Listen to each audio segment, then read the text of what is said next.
What's up, YouTube world? It's your boy J Dub, the number one comment on YouTube, and I'm back with another review. Today, I will be reviewing. What am I reviewing? I always got to ask myself. Love and Marriage Huntsville. And before I get started, for those of you new to my channel, I do reviews or recaps of reality shows. It's a very detailed review. I might not hit every single scene, but I go over the most important parts. And I also may pick up some details that you may have not seen. Now, as I said in my introduction, I am YouTube's number one commenter. So on this channel, it's all about the comments. Again, I don't really get into the please like, please subscribe. If you rocking with your boy J Dub, you're going to smash them buttons. It's free. It don't cost nothing. But the comments I need. I got to have them. This is what I do it for. This is one of the reasons why I created it. The other reason I created is for the Dub fam. The Dub fam is our community, our people who like to say what they say. That's the motto of the channel. We get on this platform. We say anything we want. We say there's no way Maurice could be Marceau's older brother because Marceau looked 10 years older than Maurice. We get into anything that we want to say. The only thing that I ask is that when we talking and down in those comments, we respect each other because, again, the Dub fam, that's my people, that's our people, and respect is big around here. So before I get into Love and Marriage Huntsville, like real deep in the episode, I gotta say, and this is definitely something for the comments, like who saw or got the details about whatever type of fight Martell and I believe Marceau had, because it was kind of messy. We couldn't really get to see what was going on, but if I'm gonna say it's all alleged because we didn't get to see the videos. It's more so the audio. And if Miss Wanda then started up, some stuff that kicked off where they got physical and all of that, I'm not surprised because I am a firm believer. It's no secret that because Miss Wanda is an elder and all that stuff, she get to say what she say without consequences. You can say what you say, but some things you got to pay for. And I just believe that Wanda is absolutely reckless. I believe that this whole group have, pretty much sold out for fame, sold their souls for fame. So they're not who they once were. They aren't the friends that they were. They're not the people who they used to be. So it's all out of control, and it's all about the fame. But like I said, I didn't really go deep into it, but I wasn't surprised that it came to this because I thought it would come to this before that because it's too many things that have been said. When you get to talking about people's children, people's marriages, people are human. Everybody's not going to be so understanding, even though they're all millionaires. If I'm a millionaire, I think I'm going to just kick back and chill and stay in some positive areas and enjoy my millions and build my businesses. That's just me. So when I do that, that's exactly what I'm going to do. I do that now and I ain't a millionaire. But let's go ahead and pick up back on it, because they're always doing a cliffhanger or continue on. So we back at Jalen's housewarming party, and he's correcting Miss Wanda. He's like, now, Wanda, we won't speak to my mother like that in this house. We won't do that. We're not doing that here. Everybody got to stand down from Wanda because, she's always running off at the mouth. She calling the ladies bitches and all that kind of stuff, and it's just getting out of hand. It's like there's no containing, there's no controlling her. And, Kimmy let Wanda know, like, hey, we ain't gonna be all them bees and all that or whatever. And Miss Wanda still stand on everything that she said. She just said, I'm gonna calm down, bring the energy down, but all y'all still need to shut the F up. And I'm like how? Like, I don't know, production must have paid Jalen's first month of his mortgage or something, like, for them to be there, because I'm like, why would you have to put up with Miss Wanda in this situation where she talking crazy and reckless and negative, and she still get to stay there? Like, you could say, hey, you need to leave, you need to go. It's supposed to be about, it's supposed to be a positive vibe up in the house to celebrate Jalen, but it's not. So like I said, it has to be required that Miss Wanda be there, and they couldn't put her out. And I mean, Miss Wanda did the same thing at the graduation. So what was Kimmy expecting? So I still got to think that production made this happen. So after all of the blow up or whatever, Marceau, he's looking frustrated. He pulled Maurice to the side. He said he want to get away from all the estrogen or whatever going on.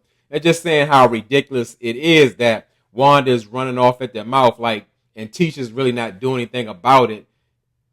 And at this point, we're really blaming Kimmy because that's who invited it. But Marceau is just saying it's nothing new with him because Wanda's like a terrorist in his own home. She's tearing down his home or whatever.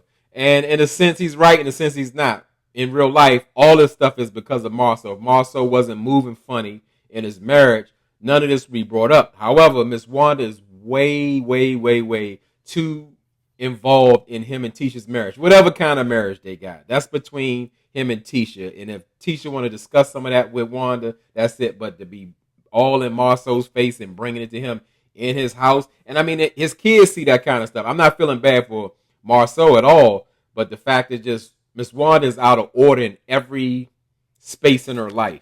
But I guess it makes great for TV. So we see Kimmy and Tiffany meet up. They want to, I guess, catch up about what happened at Jalen's party because Tiffany had to leave because her boys had soccer or whatever. And I'm going to say in this scene, this is where I started to see the glimpse of the old Kimmy. Because, like, let's say for definitely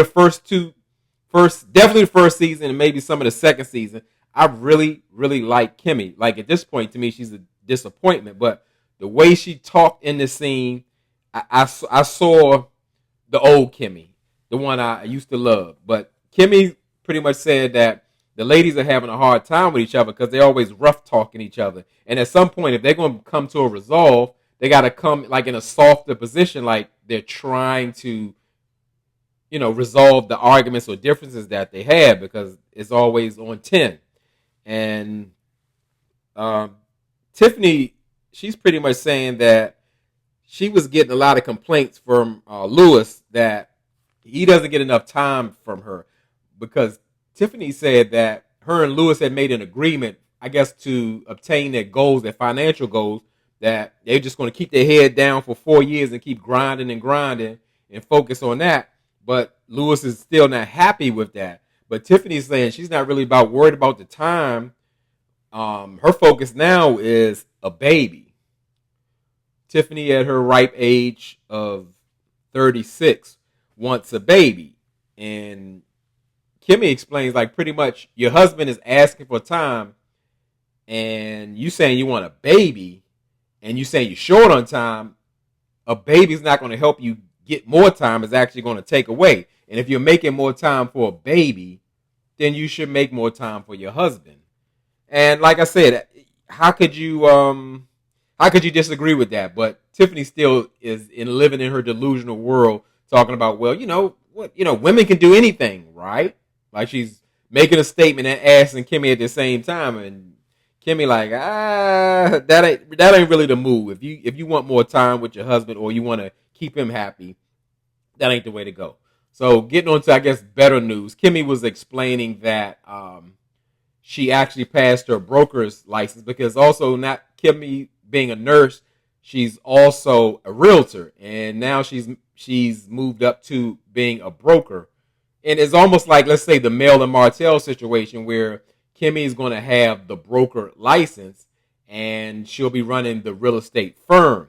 And she was saying that, like, she's not so excited about it because she doesn't have an entrepreneurial spirit. It's more so of Maurice. She's pretty much been in corporate for 20 plus years, and that's not really her thing. And I really get that. I can really relate to that. The same with me. Like when I'm coming up or a relatable story, I didn't see a lot of, let's say, successful entrepreneurs. I mean, I've known people who have had businesses, from back in the day, but they always worked a job. Like I'm thinking, I really don't want to work somewhere else and work on my own business. I want to do either or. So I focused on the corporate world where I knew I would have stability. I wouldn't have to worry. I have a specific time of working, and then I can retire.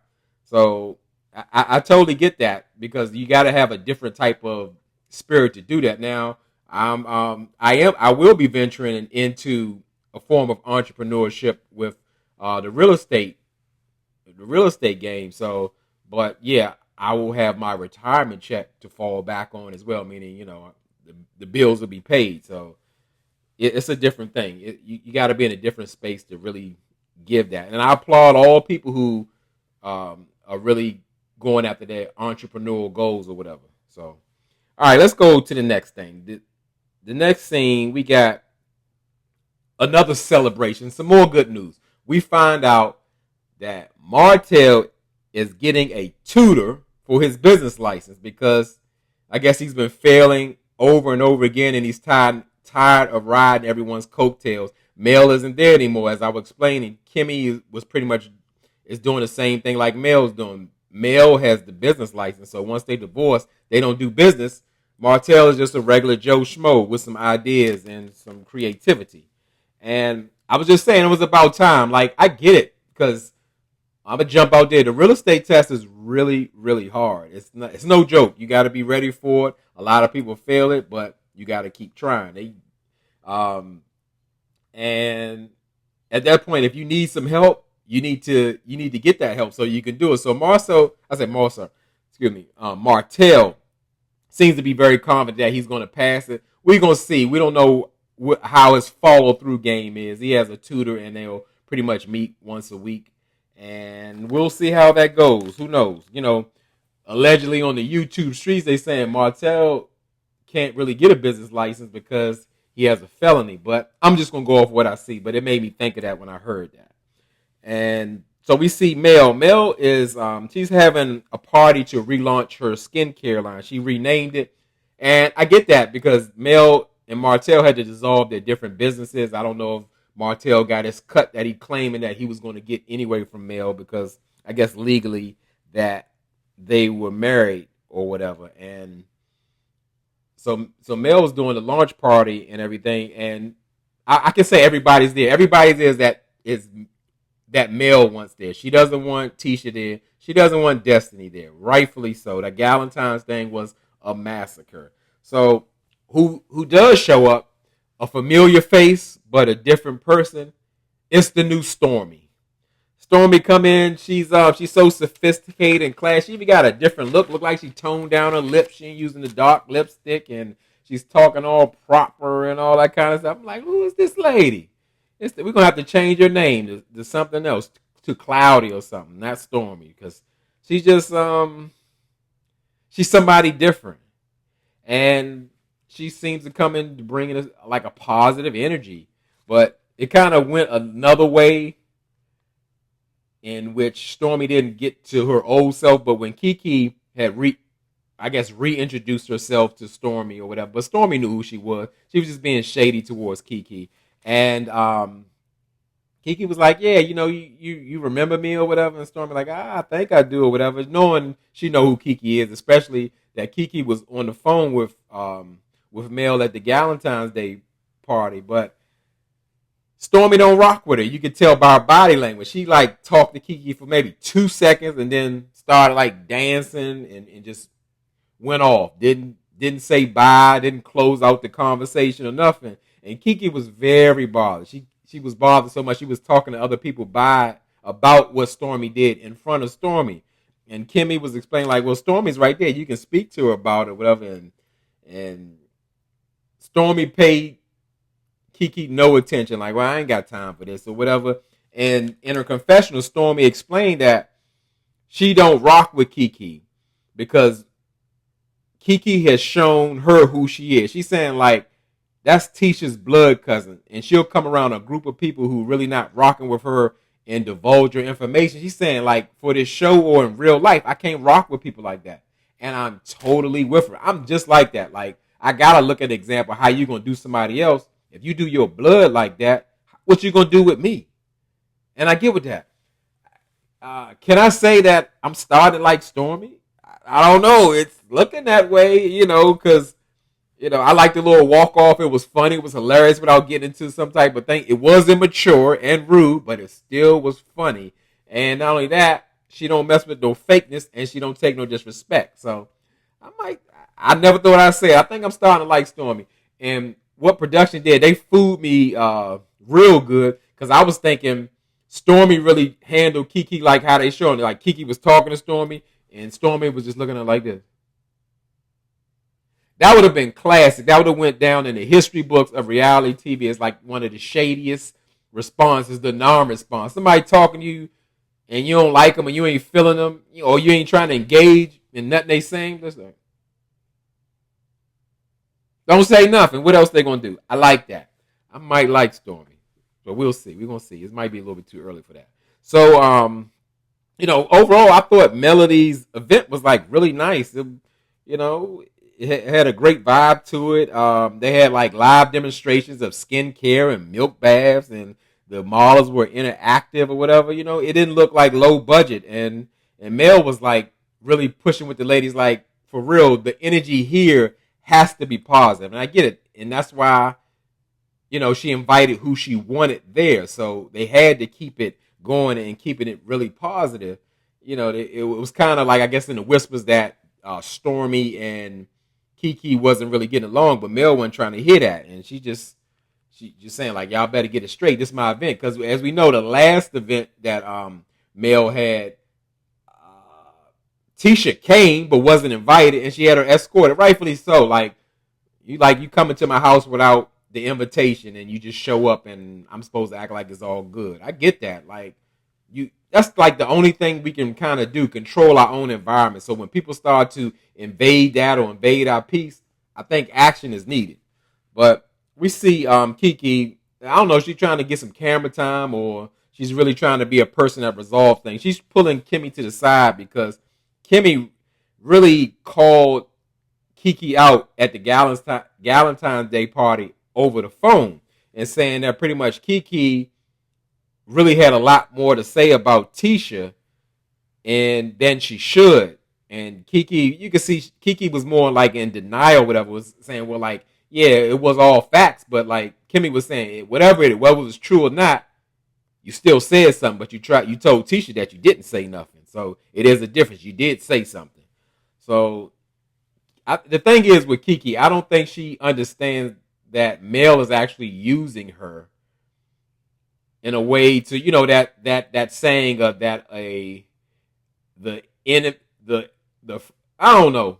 I can't even say it right. Whoever, if you got an enemy, you got an enemy, and they have an enemy. That enemy of your enemy is your friend. That I only got time to jumble it up. It's a little late. I don't got time to do that. But that's what Kiki was. So Kiki and Tisha fell out. Mel decided to bring her in, and Kimmy really brought the receipt and saying, like, you know what? It does look crazy suspicious that you're there and hanging out with Mel, and like it's not natural. She's like, I've been here for 4 years. I ain't seen you at nothing. So you got to tell me. Obviously, y'all not friends like that. She's using you. She's using Kiki, but she don't get it. And bottom line, Kiki just can't be trusted. It's just like the way she carries herself. It comes all fake and like she has an agenda, and like she doesn't understand why this is going on or how somebody views her. So as far as the last scene, we get to the Scott brothers. They got a double date with their respective Stepford wives, Kimmy and Tisha, and they're pretty much discussing Kiki because she's the hot topic. And I would just say the thing is, like, when Marceau really speaks up about things, he's very vocal. He gets into the whole speech. Marceau loves to get that cover talk to get you off the subject or what have you. And saying, I'm here to provide and protect and cover my wife and everything and all that. But when Marceau is asked a direct question, like his guilt or innocent or his involvement of something that don't look right, he's deceptive. He don't have much to say. So he wants to blame everybody else for everything except him. He doesn't take accountability to that. And I just don't, like I said, with that, it's just with the Scott brothers, they shiesty. They real shiesty. They untrustworthy, especially that Maurice. So, they get along and talk all that double talk and all that deflection and all that going on. But bottom line, Kiki, Mel, or anybody else isn't really the issue or the problem, because Marceau is pretty much saying Kiki got some information from Mel, and then put it out there like it's facts or whatever. But the way it was worded back at Mel's party, that Kiki directly heard from Tisha or was in the mix about Marceau's infidelity, but Marceau's saying that it's really just a rumor, and Kiki has turned it into fact. So it's just a big old ball of mess. And the Scott brothers love to keep confusion. They love to keep their wives in foggy situations and deflect and all that kind of stuff. So that was pretty much it for the episode. And what I didn't like, I guess more so, the new Kimmy. The new Kimmy gets on this campaign. Oh, I just love Tisha. I just love her. Like, we know y'all been at odds. We know you don't want to be around them because they create drama of some sort. And Maurice just gets all in his Scott business when he's around, Tisha and Marceau. But that was pretty much it. Let me know what y'all thought. Something I missed, something you want to add. This show is a mess. And I guess the next episode, Tiffany she's visiting. I know she kept saying Utah. I'm thinking they visiting the state of Utah. It's actually Utah, Alabama, to find her birth parents. But what I found very interesting about that situation, I guess a historian or somebody who knew the situation in which, like, how she got adopted, said that her father had a child, which is her, in the he sounded like he said 1970. But let's give Tiffany the benefit of the doubt. Let's say she was born in 1979. That still means she's 43 years old. Telling me she want to have a baby, but she was saying she's 36 or 34. It's very cloggy, cloudy and foggy. Cloggy, that's the new word. It's cloggy how, we got this thing with her age. It's the thing with some women. Some women don't feel comfortable saying their age and talking about babies and all that kind of stuff, but you ain't got the lie to kick it. But anyway, yeah, I just thought that was really interesting. She's a baby born in the 70s. So how is she 34 or 36? But okay. All right, well, like I said, drop down in the comments. Let me know what you thought. Tell me something I didn't know or see. And let's get to conversating or whatever. Conversing. Sound like a larger one. But, yeah, as I tell you, I appreciate y'all patience. Appreciate all the support. And I always say, y'all could be anywhere in this YouTube world, but you're here with me. I really appreciate it, and I really mean it.